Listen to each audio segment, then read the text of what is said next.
Lock key content on your blog to build up your mailing list. This technique involves putting your very best blog content behind your page. People have to sign up to your mailing list in order to access key information. This technique builds a responsive mailing list of subscribers precisely because it filters for the most motivated subscribers. The big danger with most email lists turns on the fact that bad subscribers make for bad lists. People find themselves on your list simply because they're just looking for the booklet that you're offering. Once they get the free booklet, they don't bother to unsubscribe, but they also don't bother to read your emails. They become list squatters. They're completely useless. By stepping away from the model of offering freebies like booklets and instead offering your best information on your site, you create a reversed opt-in system. This is how it works. You publish high-quality content based on your readers' needs. These all lead to different solutions. People are all excited because they're seeing all these great solutions. However, throughout the content, they are reminded that there is one best solution out there. And by the time they get all excited about reading up on this amazing solution, they find out that they can only access it if they join your mailing list. Advantages. The big advantage of this technique in boosting mailing list responsiveness is that you start at the beginning. You only recruit people who are actually interested in the information your mailing list offers. These people are less likely to unsubscribe and are more likely to buy stuff. The only people who would go through this process are those who are actually interested in what you have to offer. Of course, this all boils down to how you set everything up. If you're making all sorts of unrealistic promises, chances are you'll end up only attracting the wrong people. These are people who are not really all that interesting. Disadvantages. There's really only one big disadvantage with this technique. You will get a lower number of subscribers. How come? You heavily filter them based on the content of your blog. Only people who are truly hyped up and excited about the best solution would make it all the way through. The good news is you're compensated for this lower number by the fact that these people are more likely to subscribe to your list, less likely to unsubscribe, and more likely to buy.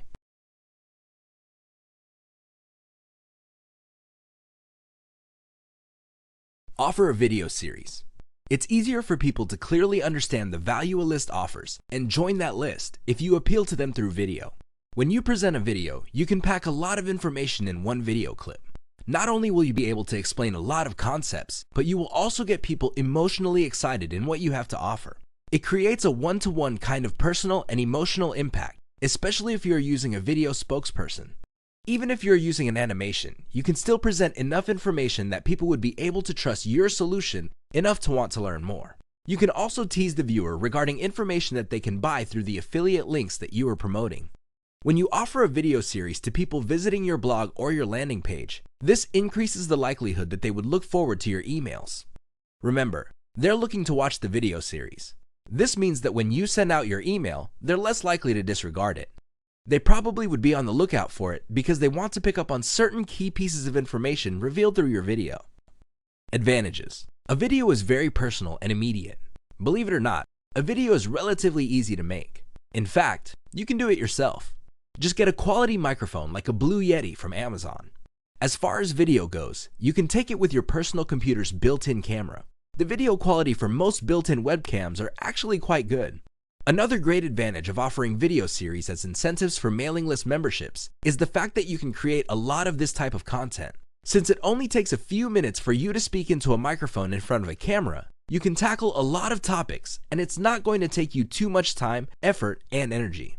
Video is also a great way to make passive income because you use this video series to get people to sign up to your list, and if you chop them up into small enough pieces, they actually get all excited about your next email. So, they'll always be on the lookout for your next email, and once you get them to open your email, you can hit them with affiliate links. When people click on these links and buy something, you make money.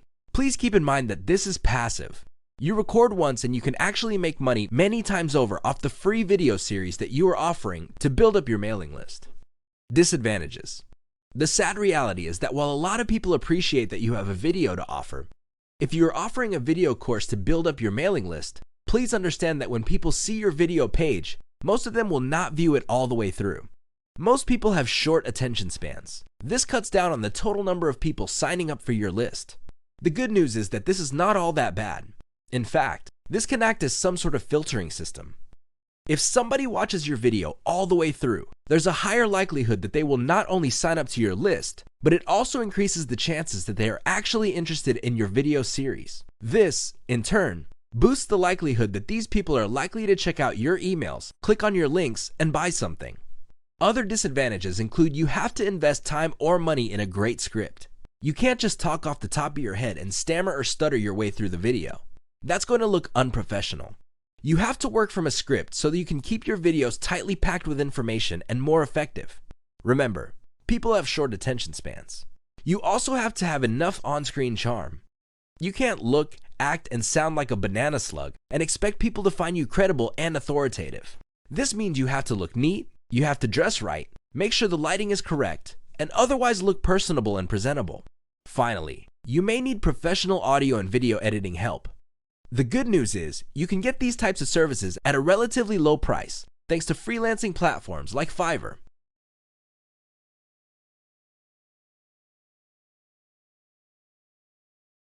Boost your list's responsiveness by reverse engineering your competitors' best content.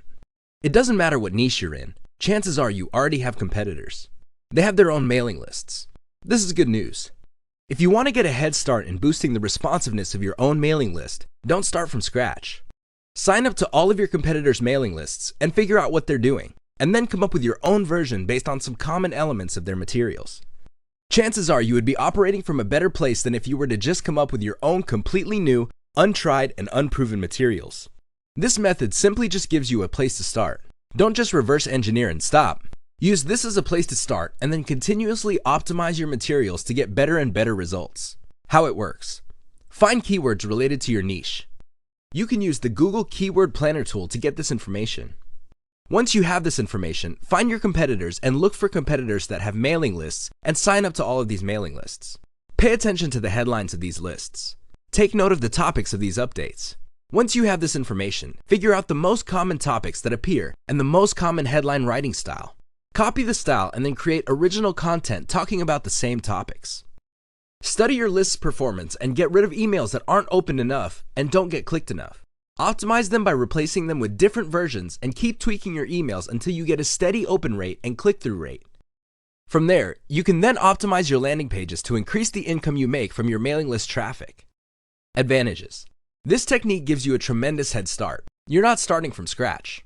Also, you make your competitors do your homework for you. Once you figure out what works, you create your own version. Disadvantage. The big disadvantage is laziness. If you just simply copy and paste your competitor's stuff, it's only a matter of time until you get a scary letter from a lawyer in your mailbox. Don't do it. Study your competitors' topics and headlines, but don't copy them. Come up with something similar. When you know that certain topics are hot, come up with original material that addresses these topics. Please understand that there's a big difference between coming up with your own stuff based on the headline writing style and topics of your competitors and simply copying and pasting their materials. Reach out to your list and ask questions. Believe it or not, if you already have a list, simply reaching out to your list members is a great way of boosting responsiveness. When list publishers ask questions to their list members, the list members would think that they matter. They would think that they are important enough for the list publisher to want to listen to them. This is a big deal because, let's face it, a lot of those list members are actually on many other lists. Chances are many of these other list publishers couldn't really care less about what they have to say. You stand out from the crowd when you actively reach out and ask your customers what they think. What do you do with this information? Well, when you ask questions from your list members, you can use this for ideas on polls and other high engagement content you're going to be publishing on your list. By figuring out what they want and you sending them updates based on this info, you make them feel that they matter. You give them an equal voice in shaping the direction of your mailing list. Your mailing list is no longer some sort of one-way conversation with a captive audience. Instead, it becomes a product of a two-way collaboration between the publisher and an audience. This leads to a sense of community and can produce great results down the line. Advantages. If you reach out to your list consistently and constantly, you build your list on your members' actual needs. You're not operating out of theory.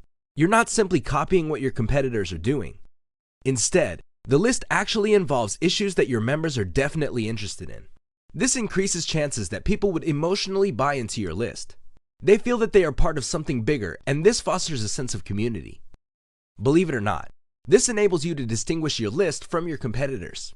Your competitors are probably just using canned emails that were written by somebody else. A lot of the stuff their list talks about probably has nothing to do with the actual needs of the list members. It's no surprise that a lot of those emails simply do not get opened and read. Disadvantage. The only disadvantage to reaching out to your list members and asking questions so you can craft the right kind of content involves statistical representations. You have to understand that in any group of 100 people, only a handful will have the time or motivation to want to talk to you if you ask questions. Be very careful of this situation because most vocal list members might not be all that statistically representative. This means that whatever suggestions they may have may not be actually the kind of improvements or content feedback that are shared by most other list members. Always be on the lookout for this. Look for warning signs so you can shoot for statistically representative feedback.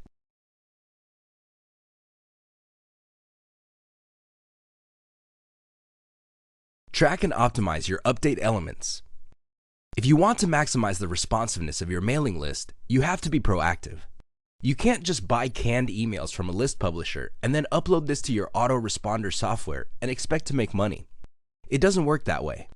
You have to always be part of the equation. The good news is, by following the simple steps below, you can maximize the responsiveness of your mailing list, which can lead to a bigger payday later on. How email optimization works. Break down your emails into elements. Usually, emails are made of a headline, which is the title, or subject line, the actual content, the type of content, and call to action or active links within the email. Also, the content that you send out via email has certain lengths. The most common is around 300 words. Some email lists send out very long emails. We're talking about over 1,000 words. Others send very short emails that consist of barely a few lines.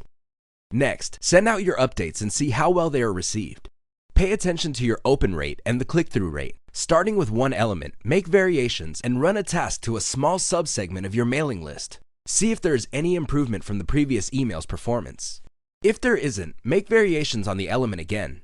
For example, if your original headline is, "I can't believe this happened," change it to, "This little secret got me a new Mercedes-Benz." And you switch from headline to headline until you see a significant improvement in your open rate and click rate. Once you see an improvement, make small variations of that headline and test again to see if you can get more improvements. If there is no further improvement in responsiveness, you then move on to the next element. In this case, you can change the type of content, and from there, move on to content action and content length. Keep optimizing on an element-to-element basis until you maximize the overall responsiveness on your emails. Advantages. This technique is methodical because you're not just coming up with wholesale changes across the board.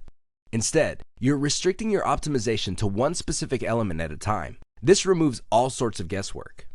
A lot of list marketers fail because they make changes on a wholesale basis. They notice that their original email package is not getting any results, so they come up with a completely new package and then they get results. Little do they know that the change can be traced to only one small tweak instead of the wholesale change. But the problem is, they're clueless about this. They wouldn't know. With an element-by-element optimization model, you can pinpoint which elements you can tweak to maximize responsiveness. You're not relying on your intuition or gut feelings. This gives you a tremendous amount of control, and the process is predictable. It's also statistics-based. Either your emails are getting a lot of engagement, or they're not, so you optimize them. Disadvantage. The only disadvantage to this technique is its methodology. Remember, when you send out a variation of an email to a subsegment of your mailing list, you only send it to that subsegment once. You don't keep mailing everybody the same basic email as you make small tweaks. That's going to kill your mailing list. People are going to get annoyed and unsubscribe, or worse yet, stop reading your emails. This means you're going to have to send to small segments all of your emails as you optimize. This can be a serious problem because if your list is fairly small, you can quickly run out of list members when optimizing list elements. This drags out your timeline for optimization.